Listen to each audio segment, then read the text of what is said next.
Let me double check on everything just to make sure we are going live on all platforms. YouTube should be feeding. And then let me get Facebook going. Let's see here. All right, YouTube's going. Cool. And then I'm going to get Instagram set up. So hopefully everyone's doing well. I started the stream just a couple minutes early so that we could get things rolling and make sure that we are firing on all cylinders. So if you are there, I'm going to be monitoring comments. I don't have my technical support today with Gabby, so hopefully everything is rocking and rolling the way it should be.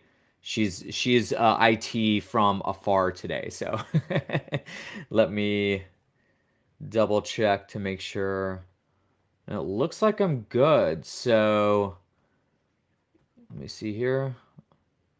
I've got my iPad monitoring that right now. All right, cool.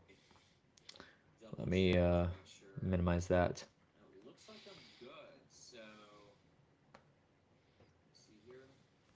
All right, hold on one second, guys. All right, today's gonna be a really good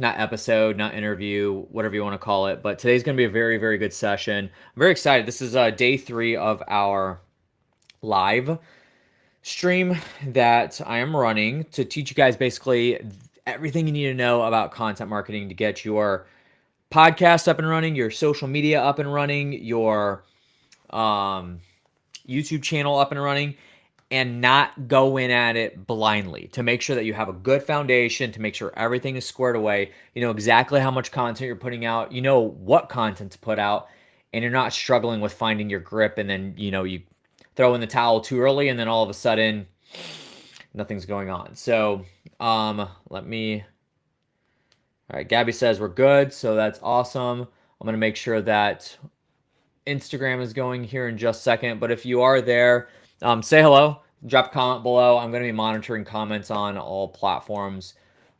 It's supposed to be feeding to my Riverside account, but it hasn't been, so we'll see what happens. But let me get Instagram going here. How to start creating your content today. Okay. And then we're gonna go live. Let me get that set up. Live on Instagram. What's up, guys? Let me actually take this off the Wi-Fi so that doesn't eat up from Riverside, because Riverside pulls a lot. Reconnecting on Instagram.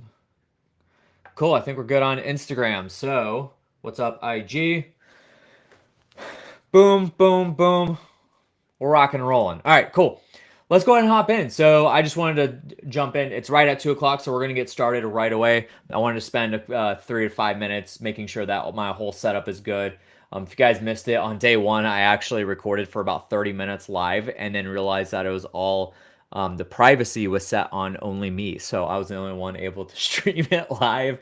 And that's my first time that I ever streamed live from Riverside. So that was my mistake. I should have tested all that, but I ended up not doing that. And so I paid the price. I wasted a bunch of time. So that was fun. But that being said, let's go ahead and hop in today. So today, what we're going to be focusing in on is making sure that we have a good foundation for actually going in to create the content. So today and tomorrow's session are going to be a lot more tactical. Like, here's the ABCs, here's like step 1, step 2, here's how you create. Like, one of the things we're going to go over today is how to actually create your topics for your content, because that's the biggest hurdle outside of like staying consistent.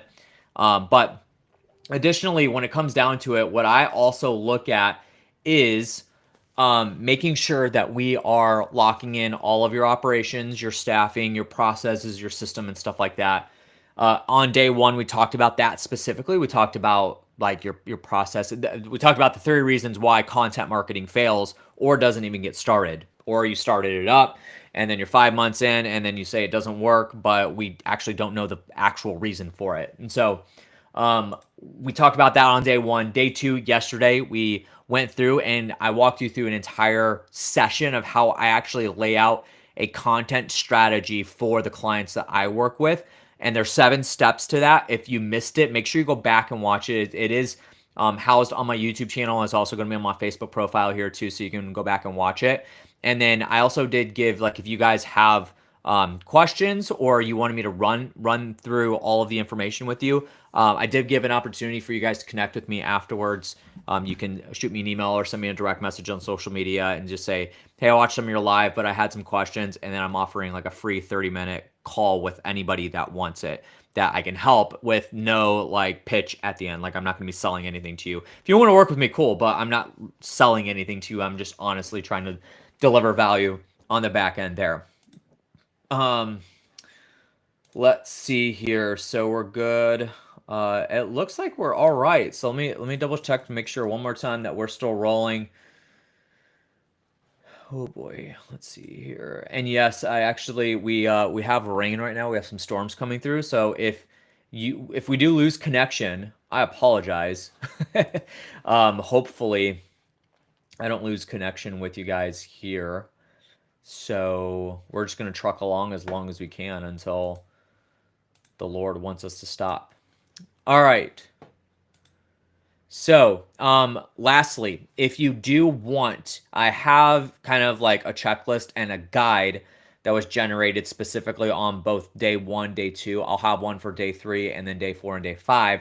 I can send that over to you in a PDF format, and then you can follow along with all the notes and everything that we have. So don't hesitate to reach out, send me a message, let me know that you want that, and I'll send that right on over to you.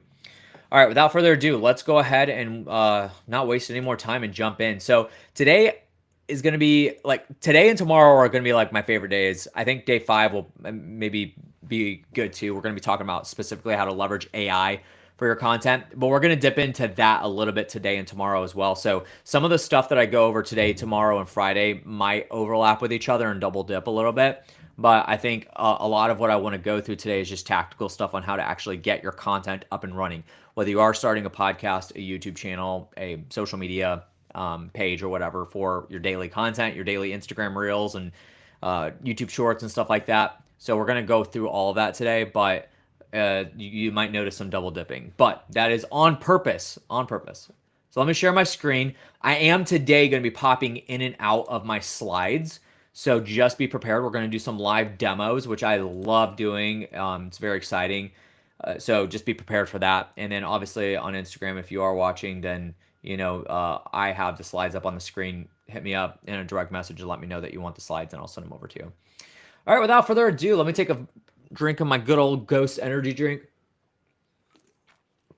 and then we'll get locked in. I am going to work out right after this, so I need some caffeine in my system, and additionally to make sure I'm delivering good value for you guys here. So, oh, my slides are already up. Okay, cool.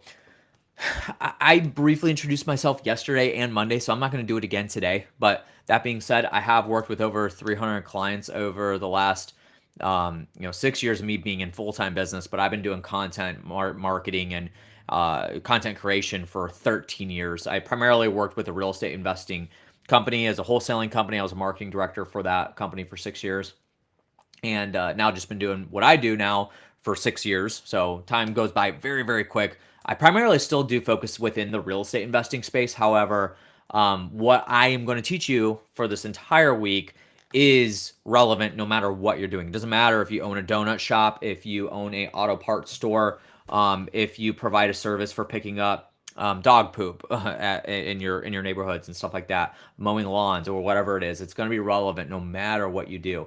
A lot of these principles actually, is funny enough, I used the example yesterday. One of my best friends, he has a local gyro food truck, and he was asking me about some social media stuff and like what are best practices, what are things he needs to be doing and that sort of thing. And I pretty much gave him a lot of the information that you guys are going to get today. So we're going to walk through that. First of all, I'm going to start off, I like to start off with more like philosophy as opposed to just jumping right into tactics. That being said, I'm not going to spend a ton of time on philosophy and waste time on that. But I do think for setting some groundwork and some foundation, it's really good to go over. So the first thing I'll say is there's one word that I need to coin it because I really don't hear anybody else talking about it. And honestly, in marketing, like I said here on the slide, it is the most underused and underrated word in all of marketing. Sales too, but very specifically marketing, in my opinion.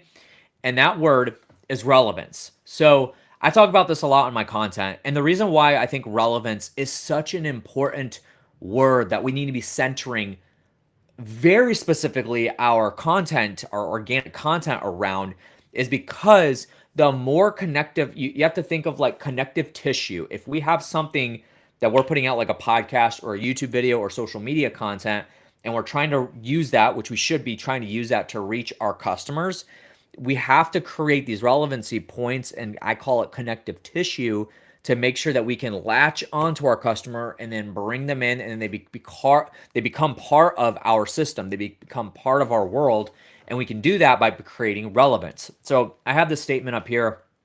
The quality or state of being closely connected or appropriate, and that's the word relevance.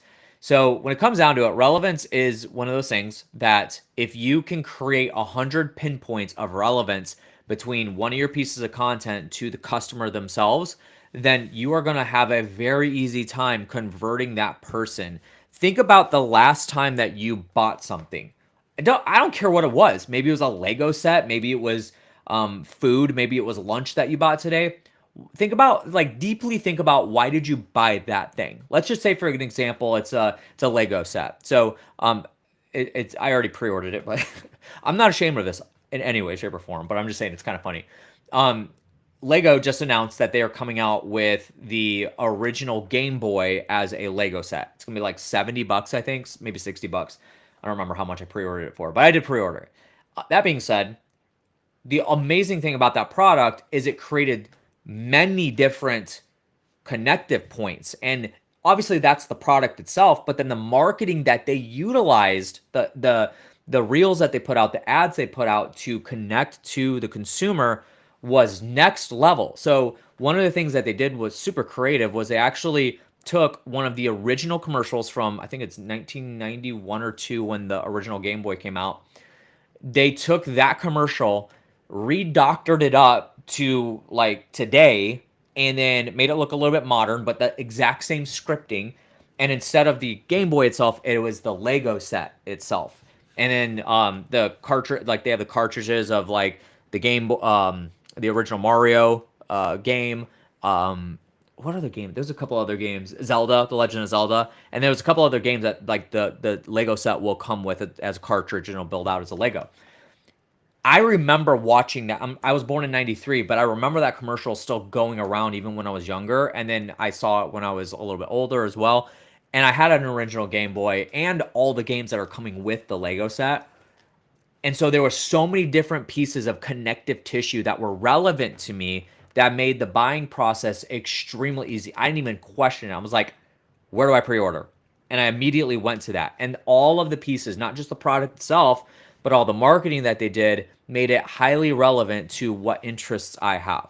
Think about the lunch that you had today. Why did you have that lunch? Well, it was probably in alignment with some of your health goals or lack thereof. So if you stopped at McDonald's and you got a quarter pounder or a Big Mac, then your relevance is that you're just attached to it because it's something that you enjoy eating because it tastes good, and maybe not. It's not nothing to do with your goals and health or whatever.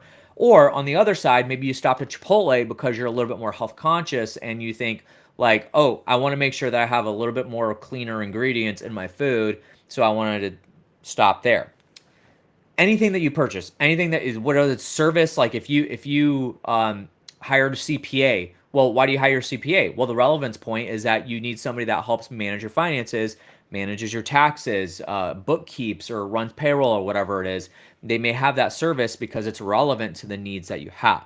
That's what we're trying to create here. And we can do that. We can create those connective tissue pieces by putting content out that is relevant to them. One last example that I'll use and I'll move on is in the space that I'm in. It's not as like loud as it used to be, but when I first got into what I do today, I went into business in March of 2019. And when I first got into business, even like maybe even a year before that, I remember seeing tons of video content out. Like that's when social media really started to go off, where people were posting like daily content and that sort of thing. A lot of YouTube content. And it was very popular and very sexy for real estate investors to be all dressed up, like dressed in Louis Vuitton and wearing Prada glasses, and they're hopping out of Lambos and their intro video is them in slow motion pulling up in their Ferrari with sunglasses on, getting out, and they're looking across the horizon, squinting their eyes and that sort of thing. And then they got cash guns and maybe they're showing their checks off or whatever it is. Like that's the kind of stuff that was out there. I had no desire to follow anybody with that. And then the hustle mentality was like a really, really big thing. There was a bunch of influencers in our space that talked about hustle all the time and acted like it was like, the law of the lamb and that sort of thing. But that wasn't very relevant to me because that kind of stuff does not attract me. And so it repelled me, honestly. But it did attract a lot of people because there's a lot of people that are attracted to those things. And that's another word that you could use as attracting. But the Ferrari pulling up with the cash, the dressed up in the Louis and that sort of thing, all of those created relevancy points to their specific demographic, but it repelled demographics that weren't relevant to them, if you get what I'm saying, which marketing needs to work both ways. So the only thing that I would say they did right, those type of people, is that they were attracting something and someone and people and an audience that wanted that kind of lifestyle, but they did a really good job of repelling the people that didn't want that lifestyle, which I was one of them. So that's something that we got to be thinking about. Now, I use this example all the time. Let me double check to make sure that I'm still rolling here in between now that we're 15 minutes in. We still rolling? Boom. Okay, cool. So that being said, the next thing that I'll show, if you're watching on my screen right now, you see this. Obviously, it's an AI generated image, but the way I look at relevance is if we look at this image here. So if we have person A, which on the right hand side, I should have like a something here that indicates this is a customer, but let's just say this is a customer, right? And pretend that this bridge is not here right now. Customer A is on this island, and then we are over here. No, actually, it's flip-flopped. I'm so sorry. This is us, the one person, and then these are our customers lined up, okay? So these are people that are lined up right now. Let's pretend this bridge is not here. So on the left-hand side, we got our customers, people that are lined up at the moment, and we are on this island here with our service, with our product, and that sort of thing. These people are looking around for an answer to their problem. So maybe it's not a problem. Maybe it's just a desire or a guilty pleasure or something like that, or it's a product that they want. It's a service that you have that they don't know about yet. And this bridge is not here. Imagine this river. This river is running through underneath that bridge, and it's a roaring rapid. And all of this, that water, all the roaring rapids is noise from other service providers, other people, other products, other marketing, not even stuff that's in your, maybe you are a CPA, but people are getting hit by ads for Disney Plus or for Jamba Juice or for the next like probiotic supplement or whatever it is, like other forms of marketing that may not even have anything to do with you, not competition, but it's still something they can spend money on and they're getting marketed to. We get marketed to thousands of times a day on many different fronts. So that's what this represents. So the way I look at it is I specifically had this be a stone bridge where you could see bricks. Is every single piece of content that we put out, you could even say marketing. So you could say the ads that you put out, the TV ads, the Facebook ads, the PPC, the emails you send out or whatever. But let's just make it specific because we're talking about content. The podcast, every single social media post that you put out, every single YouTube video you put out is a brick that you are laying that's going to create this bridge to the island where all these customers are. And now they don't even have to worry about all this because you've created so much relevance with these bricks for them to easily just walk across to you. And now they are a customer and they convert.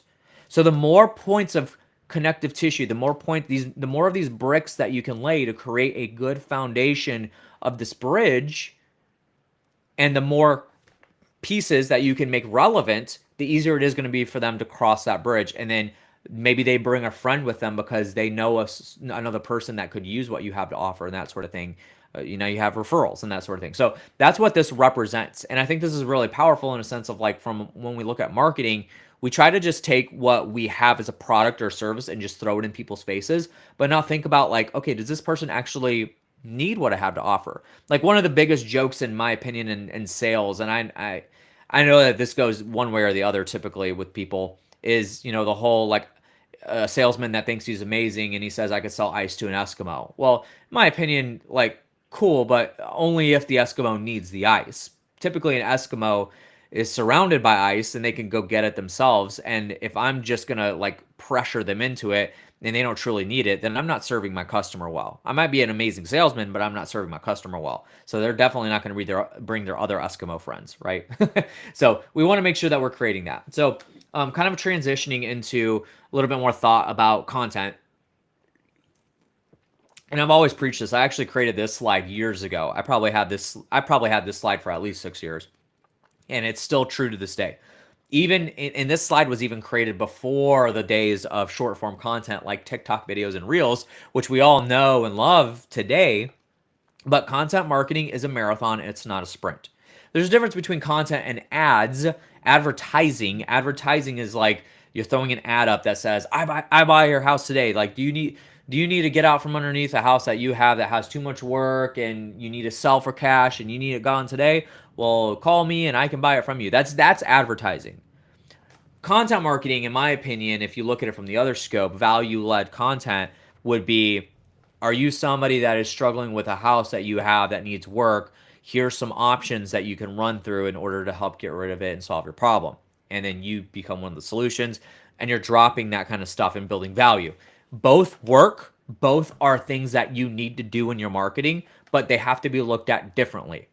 So content marketing, though, a lot of people want the quick fix. A lot of people want like the fast track in content, but it truly is a marathon and it's meant to be built for long-term sustainability to ultimately build that bridge so that it doesn't crumble and be there for a very, very long time, as opposed to, that bridge doesn't get attention to it. And, in a bridge, you have to have masonry. It's got to be inspected periodically and that sort of thing, and it has to be kept clean and that sort of thing, or it's going to fall apart.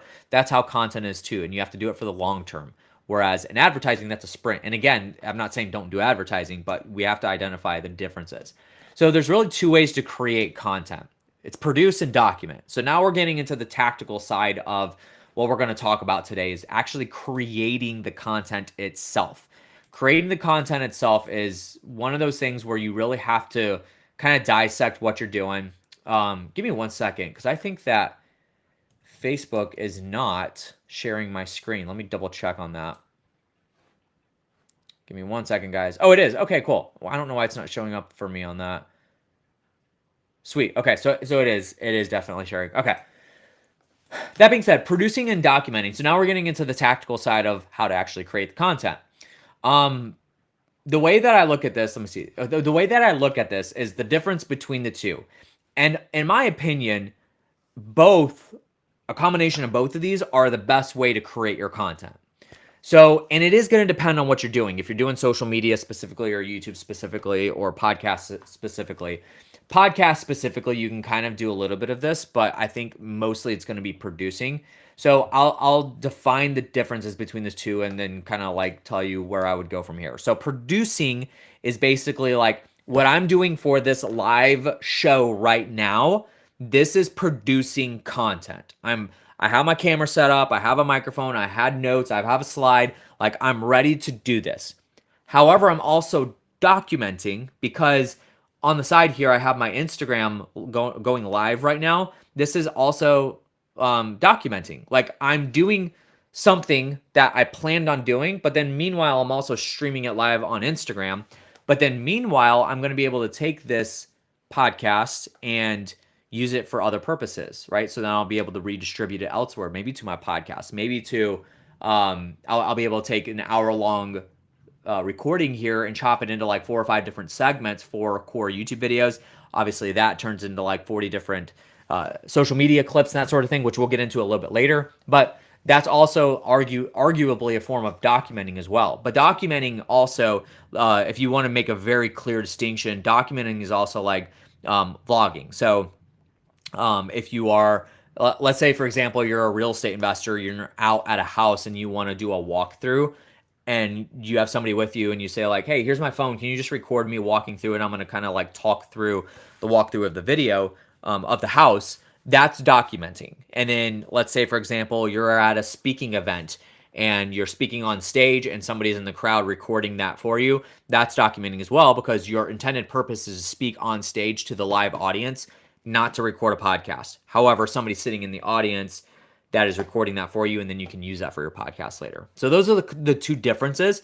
And it really depends on what we talked about yesterday was capacity. Like, what can you actually manage? So can you sit down for 4 hours a month and record an hour-long episode of your podcast for 4 episodes, so one a week, and you dedicate 4 hours a month to your podcast? Well, then you can do just straight production. But then also, I know people, well, we manage podcasts where people will do 2 or 3 training calls per week, and we just take one of those training calls and then repurpose that for the podcast that we run for them, and it works really well. That I would consider documenting. You're producing it for the training, but it's documenting for the content that we're reutilizing it for, if that makes sense. So you can kind of like deviate between the two, and I think that both work. Both are a very, very, very good idea, but it really just depends on what fits for you and what you like to do. A great example is like a talking head video. Technically, like what I'm doing right now on this video is a talking head video where I'm looking at the camera. You see my slides, but I'm looking at the camera and then talking to it, as opposed to like me standing up or sitting on a couch and then I'm getting up, going to walk somewhere while you're talking and that sort of thing. Like that works, but it's not kind of the style that I like to roll with.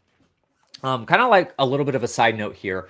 When it comes to content, we want to make sure that we're ignoring the vanity metrics. So what I mean by that is yesterday we talked about your North Star and establishing the goals that you have for your content. It doesn't have to be anything complicated. And really, when it comes down to it, the goals that you should have for your content is to utilize it as marketing to draw leads in to buy something from you for either your services, your product, or whatever it is. That's what it's meant to do. It's marketing. So what we have to do is make sure we focus on the goals for our content, our North Star, and make tweaks along the way. But what a lot of people like to do is, and I use this example all the time. Let's say, for example, you're a real estate investor and you're somebody that buys houses from sellers that are transactional. So when you buy a house from them, you're probably never going to hear from them again. Let's pretend that's your service, right? And then I'll use another example for somebody that's a little ongoing. Let's say that you put a video out walking through a house that you just bought from a seller. Maybe they inherited the house and it had too much work that needed to be done to it. So you bought it from them and now you're selling it. Okay. You put a video out walking through the property, talking about the situation, and you put it out that way organically on your social media. And it gets 50 views. And you look at it and you say, that really didn't work very well. I didn't like the way that, like it only got 50 views. I feel like it should have got 1,000 views or 2,000 views or whatever. But then let's say that same video brought in like 4 leads. So 4 viewers out of the 50 were leads that came in. One of them you got under contract and bought the property from them and sold it, and you made $50,000 on that property. Profit.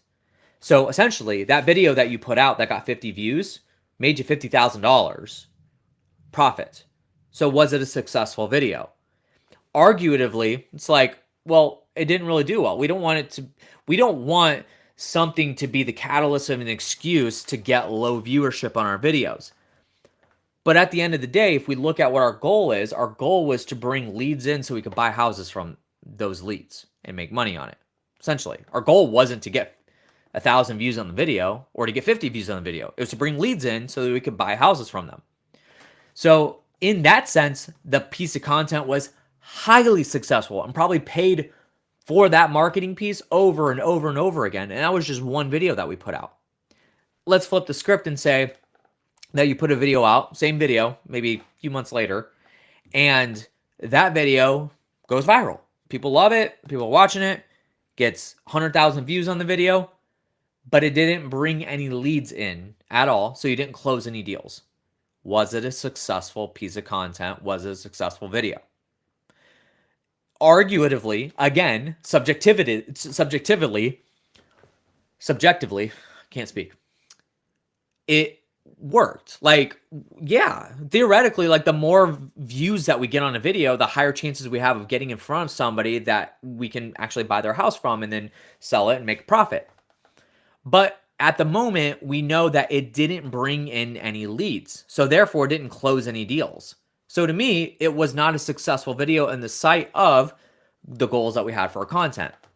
However, I think it did well from a social media perspective, and we got it in front of 100,000 people, which means maybe if it lasts longer, we can have another 1,000 views, and in that 1,000 views, it brings in one lead, and that generates a $50,000 profit. So you see where I'm going here is like, it's such a subjective topic to talk about this, the goals of your content and what it's actually purposeful for. That's what I'm trying to get across to you. And this is stuff I deal with clients and people that I talk to all day long, is we have to really focus in on what we're actually trying to accomplish here. And that's why in day one, I even mentioned, like, I don't like the word awareness because it seems like a big cop out for like just not getting results. But at the end of the day, we've got to make sure we're very focused in on what we're doing and don't get discouraged by the vanity metrics. Vanity metrics, what I would call like subscribers, followers, likes, engagement, stuff like that. It's not the finish line, but it is those checks and balances, those pit stops that you really need to pay attention to. Because if your videos are getting low view counts all the time consistently, there's something you need to tweak so that you can get it in front of the right person. However, you shouldn't stop what you're doing just because it's getting those low views. You understand what I'm saying?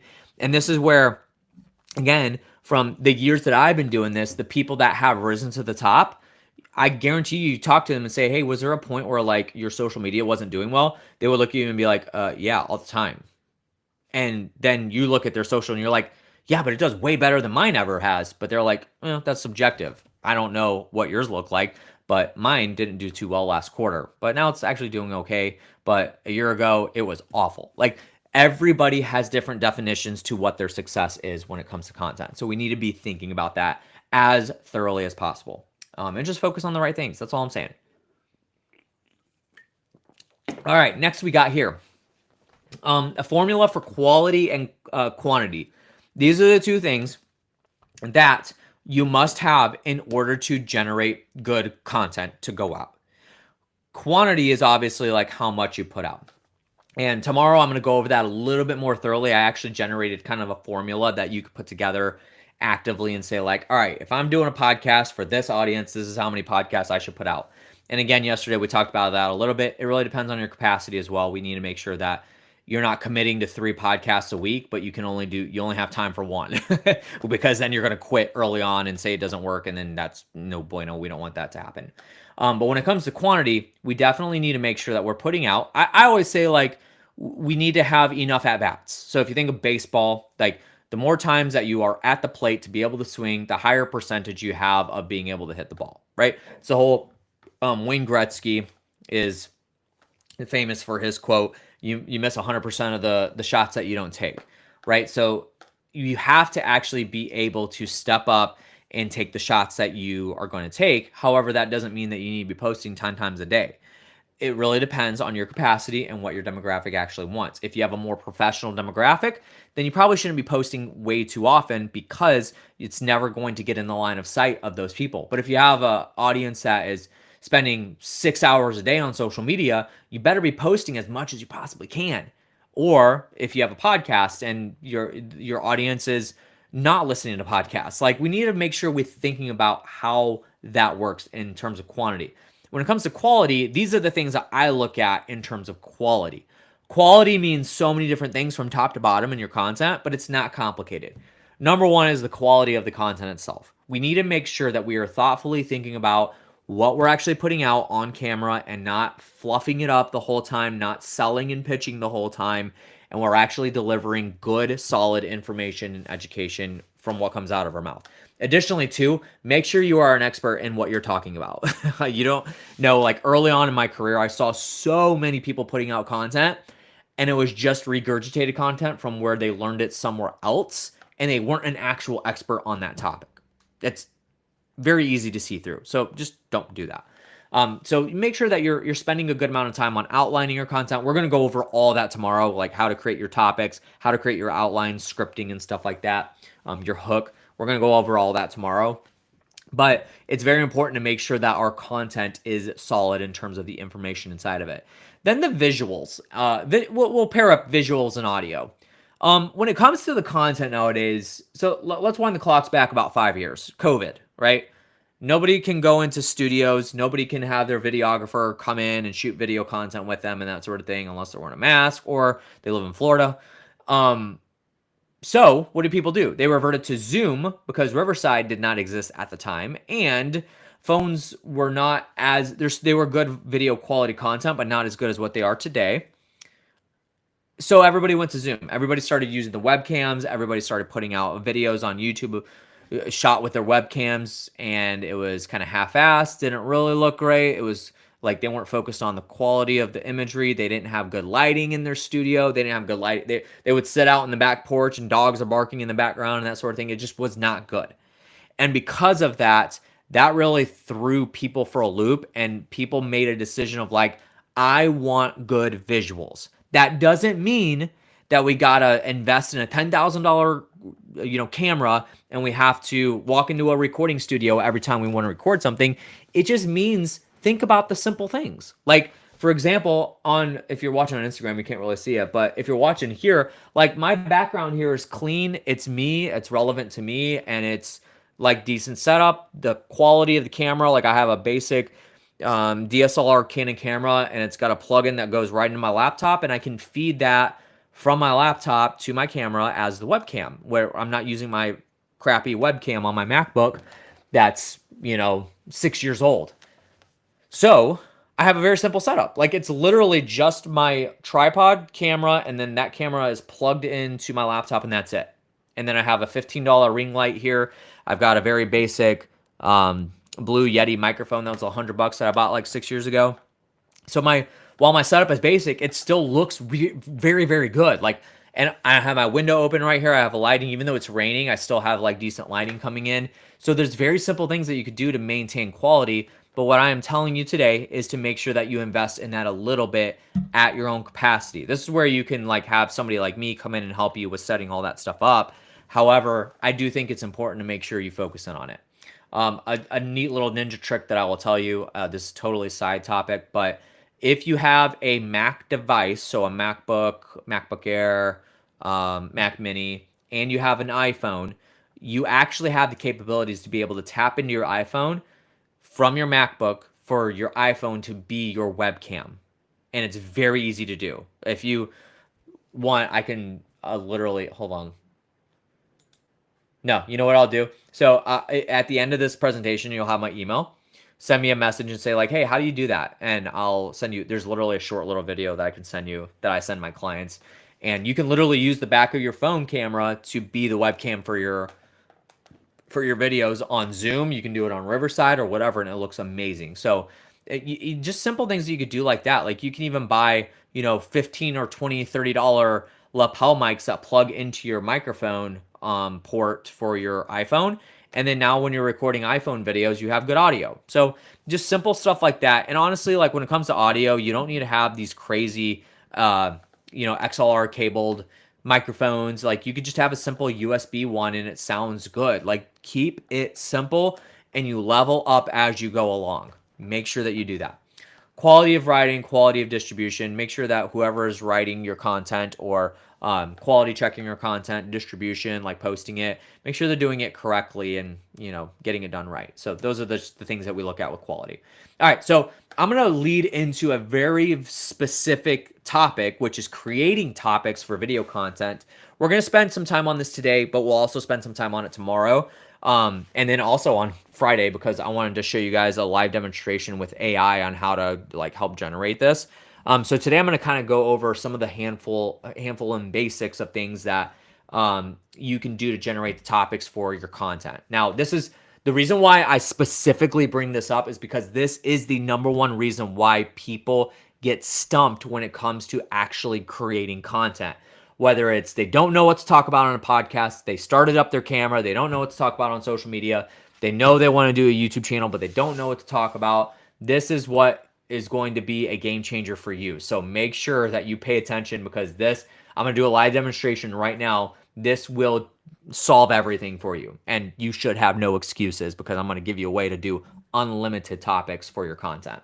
And this is for email content. You could have unlimited ideas for a book. Like you could have a whole series of books. Like, and this is something I'm working on, but this is like literally the path. So these are the ways. Here's what I'm going to do. Let me go back. Here's what I'm going to do.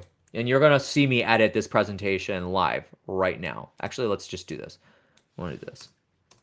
We're going to get rid of those two. We're going to make it simple. We've got 3 things that you could do in order to generate unlimited video content topics. Number 1 is write down every single question a lead has. This is the first thing that you should be doing if you are especially talking to customers live and on the phone. So even me as a service provider, when I am working with clients, and especially during my onboarding process or my check-in meetings with my clients, or if I get somebody on a consulting call or whatever, I write down every single question that they have, and then those are hard factual data. That is hard factual data that I can use as, here's the question that was asked, and this is a topic that I can create a podcast on, or a video on, or a social media post on. And especially if it gets asked multiple times. So again, as an example, because I work with real estate investors, if you're a real estate investor and you have, let's say you have 2 lead managers on your team that are intaking every single phone call that comes in from a motivated seller lead, they should be writing down every single question. And then at the end of the day, turn that in. And then every single week, you have a report of what questions were asked to them. And then you should be creating video content around those things, putting it on your Google My Business, your Facebook page, your YouTube channel, your website, all of that. Because those are the definitive hard facts that people need video content on. And especially if they're asking the same question, which generally most people are asking the same question, especially if you're talking to as many leads as you are, right? So this is the number 1 way to do this, the surefire way.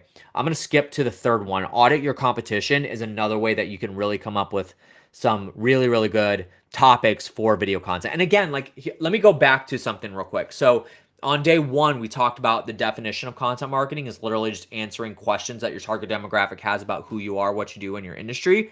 That's literally what it is. It's just somebody asks a question about who you are and what you do, and then you're just answering it on video, and that's a topic for video. That's literally the way we look at it, and that's it. So auditing your competition is a really good way to do this too, because you can like decide, well, my competition's putting out this, so I should put out something, I'm not going to straight rip it off or plagiarize it, but I can generate my own ideas from that stuff. So here's what we're going to do. We're going to do a live demonstration of generating content ideas with ChatGPT. Now, obviously, if you use Claude or Gemini or any other software for AI, it's going to be kind of the same process. So here's what we're going to do. Let me open up my ChatGPT. Okay, so share my screen, window, ChatGPT. Sweet. Okay. Let me move this off to the side. Take a drink of Ghost. Let's get cracking. Here's what we're going to do. So let's just take for an example. I'm literally going to find a random website to do this for, so we can have a live demonstration on it. So we have ChatGPT open. This is ideal. Conceptually, here's what we're going to do. We're going to go to and you do this for your website. Do this for you. This is like an action item for you to do. Go to your own website. If you don't have a website, go to your social media. If you don't have social media, then I don't know what to tell you. If go to anything source-wise, material related that you have put anything out on. I don't care if it's video content, podcast, or whatever. Go there, copy the link URL to that page, come back here, and here's what you're going to do. So what I'm going to do is I'm going to actually go to I have a new client that I'm working with, and he's absolutely amazing. And he has a podcast called the Dad Edge Podcast. Larry Hagner is my guy. Awesome dude. We're going to be, we actually just took over his podcast to manage it, and I'm really excited about it. So here's what we're going to do for Larry. And Larry, hopefully you're cool with this. I think he is. So here's what we're going to do. We're back at ChatGPT. I just copied, you didn't see it, but I just went to his website, copied his URL. Actually, I do want to share this actually. Hold on one second. I don't want to share my whole screen because what's really annoying about my screen is, hold on, there we go. Let's do this.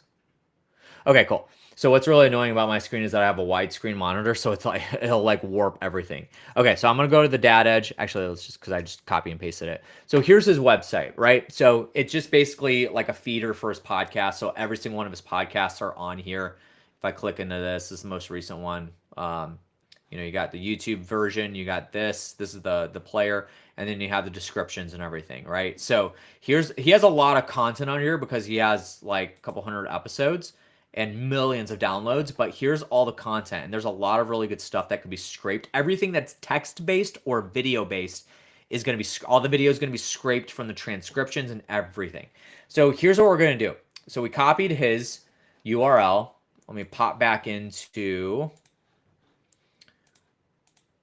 chat. Boom. Okay. So we're going to go back into ChatGPT. And what I'm doing now is I'm actually going to paste that website, and I'm going to get, and listen, I'm on the fly right now, so I have other prompts that I can use that are kind of templated, but here's a prompt I would say. I am starting a YouTube channel around some specific topics that are on my website below. Sorry, my phone's in the way. And I need 50, 25, 100, 1,000. We're just going to say 50 video topics that are in my area of expertise that I can do content on for my channel. Okay, so you can do that. With ChatGPT too, what I would do is I would do the deep research button, because then it would go, I would spend a whole lot of time going through all the stuff that I have there, but we don't have time for that right now. But basically what it's going to do is it's going to index this website and every bit of it. And after I hit this, it's going to index every bit of content that's on there, scrape it, see what I'm an expert in, and then it's going to give me all these topics that we can do content on. And this right here will make sure, it will make damn sure that you never run out of topics for video content ever again. And the beautiful thing is that we can take this and I can say, like, I specifically said this for my YouTube channel, so this is YouTube videos that I'm going to be doing, but I can turn it and say, like, I'm doing this for social media video, or I'm doing this for a podcast, and it'll reformat things to make it make sense for that specific platform. So with this, like, now we have segments. So he's, you know, obviously the podcast called The Dad Edge. It's for dads when it comes to fatherhood, marriage, leadership, mental health, and personal growth for men. So here's some amazing topics that we could do. So fatherhood and parenting. Number one is how to build an unbreakable bond with your kids. 5 things every dad should say to his kids daily. Discipline with, I mean, this is insane. These are great topics. And what it's doing is it's scraping. And honestly, I would just take these, because what it's going to do, and one of the preset prompts that I have is I say, give me the topics and title them with high SEO driven titles that I can do specifically when you know, I can make those the titles of the videos when I put them out. And that's honestly what this probably did, because most of this is really good, like how to reignite the spark in your marriage. Like, these are really great topics to go off. And it gave me 50. I could say, give me 50. Give me 50 more. And boom, it's gonna continue to give us even more stuff to be able to go down, just based off of the content from my website. And then if you really wanted to, you could go to other people's websites. You can go to your competitors' websites, take the links from their websites, put it into here and say, all right, I do the same thing that these people do. I need topics based on that as well. And then it's going to give you those.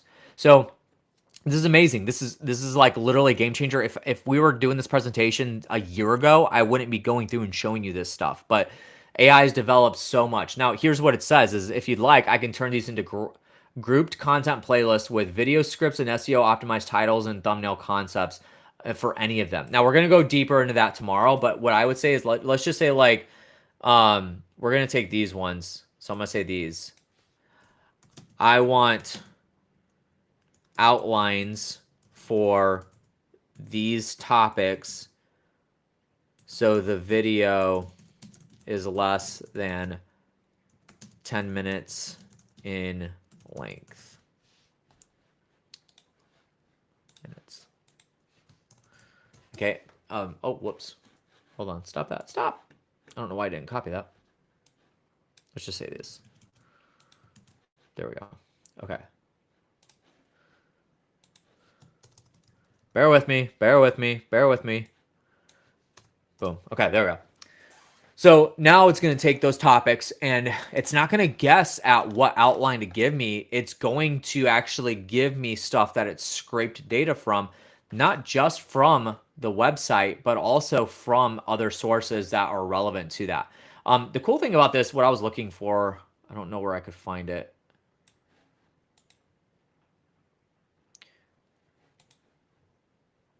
So normally it'll show you the actual sources that it pulled everything from. So I don't know where I can find that. Interesting. Anyway, so literally what it's giving us, and it's super cool because you can actually tweak this however you want as well. But let's just say, for example, this first one, the 5 pillars of a legendary dad life. The hook. If your kids look back 20 years from now, would they call you legendary or just there? And you can kind of tweak this however you want. And so it's telling you that's how you start your video off. And then you can have it. And what I like to do is I like to say, like, give it to me in bullet points, because that's kind of visually the way that I do it. You can do this, like, it gave you from like minute to minute on what you can do. Cool. But like, I want it formatted a little bit differently. And some people might even want scripts for certain things. So this is an amazing way to make sure that you never run out of topics and that you don't have that excuse to spend in order for you to not do content. So we're going to dive deeper into that like tomorrow and Friday, because Friday is our specific AI day. And I have a lot more cool tips and tricks to be able to share with you. But that being said, what we're going to do is we're going to, let me see here. Where's my Prezi? Oh, there it is. Okay. So I'm going to share back my presentation. We're going to wrap up here because we got about less than 10 minutes or so. Boom. Okay. So that's that. We'll dive back into that, I promise. All right. Wrapping it up. So rules of content marketing. And I'm going to go through each one of these a little bit thoroughly. Some of them I might skip over. But these are things that are just kind of not thought about much, but are very, very important to understand and make sure that we're following correctly. And here's, I'm going to do this while, like, on the fly. I want to animate this by paragraph. Okay, so, because I don't want you guys to see all these at once. We need to go through these a little bit more thoroughly. All right, don't do it cheap. That's number one. In the world of management of content, whether you're having a video editor work on your team, and we talked about this a lot on day one, but whether you're having a video editor work on your team to edit your videos, or a videographer, or a social media manager, or it's just you, a lot of people think like, I can hire a $5 an hour virtual assistant in Asia and they can just get it done. But guys, like, let's think about this for a second. If we put videos out and they're really, really shitty quality and they just don't look good and there's misspellings on the captions and that sort of thing, and the context of the video makes no sense, did it really work out for us? Because that's our brand. We want to take our brand very seriously. We spend money on almost everything else, but we're not willing to do it when it comes down to like the social media stuff, because it's not going to give us returns immediately. However, that's our brand. So we can't do it cheap. Generally speaking, and I'm not saying just because you hire somebody that's $1,000 an hour, that's in, San Francisco, California, and is in, deep into tech and that sort of thing, that doesn't necessarily mean that they're going to generate amazing results for you too. But just don't do it cheap, and don't think that you can just get away with the cheapest and the like penny pinching. I understand like everybody's got their own thing when it comes to what they can expense for business and write off in marketing and allocate to that kind of stuff. But don't just do it cheap just to save $1, because it is your brand. The next thing I would say is don't try everything. If you think that you should start a podcast, start it up. And if everything that I've said has made sense to you and you're going to start a podcast, start that up. But at the same time, don't start with everything else. Like, don't be in the middle of like launching your social media campaigns and now you're putting out like 3 videos a day. Like, we need to take everything in strides and make sure that we're not just throwing spaghetti at the wall. You're not posting on every single platform that's out there. You're posting on LinkedIn, X, TikTok, YouTube Shorts, podcast. You got to email. Like, there's people that do all that, but it took them years to get into doing those different segments as well, and those different channels. So don't try everything at once is what I'm trying to get at. Make sure you do it like periodically so you can perfect your craft. So start with the most important ones, then work your way up the ladder. Next thing is don't use jargon and technical terms. And what I mean by this is, if, say for example, again, I work with real estate investors. They use the term cash buyer. Well, a seller, somebody that's selling their house doesn't necessarily know what that means. They probably have a good understanding of like, oh, well, that just means that somebody has cash. And in the early days of when I was working in the wholesaling company I was working in, we would have people call us and say like, what does that mean? Like you're bringing a bag of cash at the closing table to like just drop in front of me and that's how you're paying for the house? And we're like, no, no, no. It basically means we have like money in the bank right now. Like we're not getting a loan to buy your house or anything. Like we have the money in the bank and you're going to get a check, but it's called cash. So that's the type of stuff that I'm talking about. And in the social media world, like there's a bunch of different like terms and jargons that we might use that somebody that I might be talking to that is not in that world doesn't understand. That's also a really good opportunity to create some content around that too. So that's that. But don't use that in your content. And if you are, make sure you're explaining what it is. We talked about this yesterday and the day before, know your target demographic. Yesterday, we did a really good exercise on going through creating your target demographic, and I gave you a couple resources to follow to get that knocked out. So go check that out if you haven't already. Know where they're going, and then keep it simple. We got to make sure that we're keeping things simple, and if we don't, we're going to get confused, we're going to get lost, agitated, aggravated, frustrated, and then we're going to throw in the towel and say it didn't work, even though you just didn't give it the right leverage and the right opportunities for it to reach its potential. And then the last thing, stay consistent. Just continue to crank it out and do it. It's honestly like people think that they just and honestly too, like when I say stay consistent, it's stay consistent when putting out, but also getting better. Like you want to make sure you're incrementally getting better along the way and not just being, subpar. Like when I say like start off with recording your videos on your phone or whatever, that doesn't mean like 3 years from now you should still be doing that unless it's working. Like if it's working, then cool. But if it's like if you feel like you can make it better along the way, then do that. It is your responsibility to do that. But stay consistent with putting out. Make sure you're consistently putting out what you set out to do. I'm actually, let me see here, because I only got 5 minutes left. Yeah, I'm going to skip through some of these here. So we're going to go over some of this stuff tomorrow. I think this is going to be really good topics for tomorrow. So I'll add those to my slides for tomorrow. So I'm going to skip down here. Nope, that's not what I want to do. Slideshow. Oh, come on. Son of a bitch. There we go. Okay, so next steps after today that I want you to kind of go off and execute. Number one is we talked about yesterday creating your North Star. That needs to be nailed down very specifically. Nail down your demographic. Start creating topics for your content. Record the videos and post them, and then get better over time. So my last point there when it comes to getting on video, I'll kind of end it with this. So one of the most common questions I get from people is if I'm on video, what was that? If I'm on video, like, oh, I'm so sorry. Hold on one second. Let me close this out because, yeah, there we go. Okay. So what I'll get from people is say like they're on video and they're like, what if I'm afraid to be on video? Or what if I'm not comfortable being on video? I'm going to give you a little philosophy here. In the world of business, if you own a business, like you probably have done things that you don't want to do, but you need to do them anyway, like it's necessary. Video might be one of those things.